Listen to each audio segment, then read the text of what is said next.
I'm Christina Richardson. I'm Nathan Conway. I'm Alex Kohler. I'm Paul Gometti, interviewing Gandhi today on a special edition of 15 Minutes.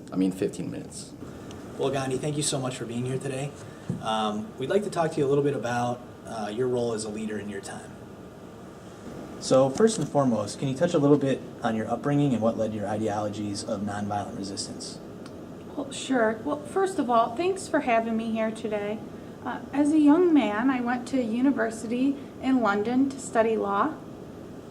I never actually stopped doing law, but after continuously witnessing acts of oppression and suffering of Indians in South Africa, and even being oppressed myself, I had to take action.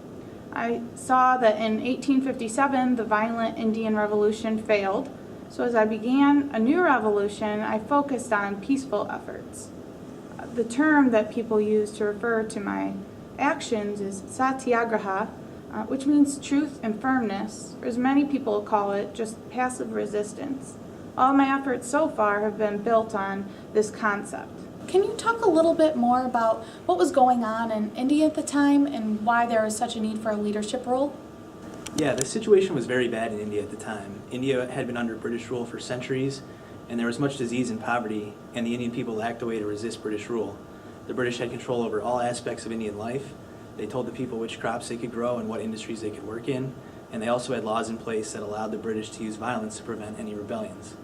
Violence had already proven that it would be ineffective, and the Indian people needed another means by which they could gain their freedom. So with the situation going on in India, who were the people you were trying to influence with your leadership? I mainly wanted to influence the entire Indian society and ultimately the entire world. I did not discriminate among societal classes or across multiple, sometimes conflicting religions within India. There was a lot of conflict between the Hindu and Muslim people and did not let this influence me and wanted to influence peace between the groups. The goal was political and economic freedom for the country of India and wanted to unite all of the people of India for that cause.